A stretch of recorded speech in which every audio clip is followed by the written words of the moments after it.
স্রোতকে মহাধর্ম সংকটে ফেলে দিল এবার স্রোতের মা ইমোশনাল ব্ল্যাকমেল করে। হ্যাঁ বন্ধুরা, ভিডিওতে লাইক দিয়ে দিতে থাকুন। যে মুহূর্তে কিনা স্রোতের জ্ঞান ফিরে আসা মাত্রই এই সার্থক স্রোতকে গিয়ে জাপটে ধরে এবং বলতে থাকে যে স্রোত, আমি আজকে তোমাকে বলে বোঝাতে পারবো না যে আমি কতটা হ্যাপি। ঠিক সেই মুহূর্তে স্রোত বলতে থাকে যে এমন কী হয়েছে সার্থক যে তার জন্য তুমি এতটা হ্যাপি বলো তো। ঠিক সেই মুহূর্তেই যখন সার্থক বলতে থাকে যে স্রোত, আমাদের বাড়িতে একটা নয় বরঞ্চ দুটো নতুন অতিথি আসতে চলেছে, আমাদের জীবনটা সম্পূর্ণরূপে পাল্টে যাবে। তুমি ভাবতে পারছো যেখানে কিনা আমরা একটা সন্তানের আগমনের জন্য কত কিছু প্রিপারেশন, কত কিছু প্ল্যান করে রেখেছি, সেখানে এখন সব কিছু আমাদেরকে ডাবলভাবে ভাবতে হবে। এবং আমার তো ভাবতেও এই জিনিসটা সব থেকে বেশি এক্সাইটেড লাগছে যে এখন থেকে যা কিছুই আমরা কিনবো সেই সব কিছু আমাদের দুটো করে কিনতে হবে। তুমি ভাবতে পারছো? অন্যদিকে স্রোত বলতে থাকে যে সার্থক, আমরা বাবা মা হিসেবে আমাদের দুটো সন্তানকে মানুষ করতে পারবো তো, আমরা ওদের দায়িত্ব নিতে পারবো তো।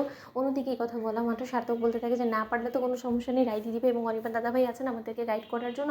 অন্যদিকে সার্থক বলতে থাকে যে স্রোত, তোমাকে আরও একটা কথা বলে রাখছি, তোমার এই অন্তঃসত্ত্বা হওয়ার পর থেকে কিন্তু তোমার মেজদি ভাই সম্পূর্ণরূপে তোমার এই প্রেগনেন্সিটা কোনো মতে ভালোভাবে মেনে নিতে পারছে না এবং তার থেকে বড় কথা সে অনেকভাবে চেষ্টা করছে যে সে কোনো একভাবে হয়তো বা আমাদের সন্তানের উপরে ভাগ ফেলবে। ঠিক সেই মুহূর্তে স্রোত বলতে থাকে যে তার মানে।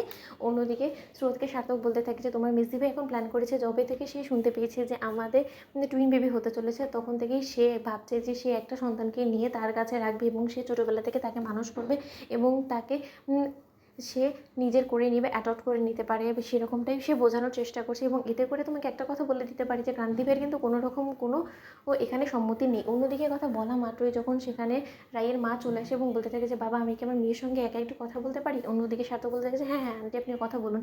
অন্যদিকে যখন স্রোতকে রায়ের মা বলতে থাকে যে মা রে, তুই কেমন আছিস বলতো। অন্যদিকে স্রোত বলতে থাকে যে মা, আমি ভালো আছি, তুমি শুনেছো সেই খবরটা? অন্যদিকে যখন স্রোতের মা বলতে থাকে যে হ্যাঁ শুনেছি সবটাই, কিন্তু তার পাশাপাশি আমি তোর জন্য যথেষ্ট পরিমাণে আনন্দ পেয়েছি। কিন্তু তুই একটা কথা ভেবে দেখ, একটা মায়ের কাছে এই জিনিসটা ভাবতেও কতটা খারাপ লাগে যে তার দু মেয়ে মা হওয়ার সুখ পেয়েছে, অথচ মেজো এক মেয়ে মা হওয়ার সুখ কোনোদিনও পাবে না। সে ওর ঘরটা চিরকালের জন্য অন্ধকারই থেকে যাবে। সেই জিনিসটা ভাবতেও কেমন আমার গা শিউরে ওঠে, জানিস তো।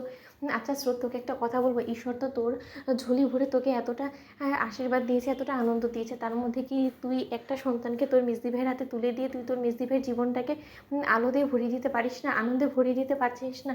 তোর মেজদি ভাইয়ের জীবনে যে শূন্যতাটা আছে সেটা তো সম্পূর্ণরূপে তুই পূরণ করে দিতে পারিস। অন্যদিকে স্রোত বলতে থাকে যে মা, তুমি কী বলার চেষ্টা করছো আমি সেটাই বুঝতে পারছি না। অন্যদিকে যখন স্রোতের মা বলতে থাকে যে আমি শুধু বলার চেষ্টা করছি, যবে তুই তোর এই টুইন বেবিকে ডেলিভার করবি, সেদিন ডেলিভারি হওয়া মাত্রই তুই যদি তোর একটা সন্তানকে তোর মেজদিভের হাতে তুলে দিস এবং এর পরবর্তী থেকে ওর সেই সন্তানটাকে ওরা নিজেদের সন্তানের মতন করে যদি মানুষ করে, তাতে নিশ্চয়ই তোর কোনো রকম কোনো আপত্তি নেই। যদিও আমাকে সার্থক বলেছে যে এতে করে সার্থকের যথেষ্ট আপত্তি আছে। অন্যদিকে স্রোত সঙ্গে সঙ্গে নিজের সিদ্ধান্ত জানিয়ে বলতে থাকে যে মা, তুমি এই কথাটা ভাবলেই কী করে? তুমি এতটা তোমার মেজো মেয়ের প্রতি ভালোবাসা মুশগুলো আমার প্রতি অন্যায় কত কী করতো? বন্ধু লাইক এবং শেয়ার করে সাবস্ক্রাইব করো।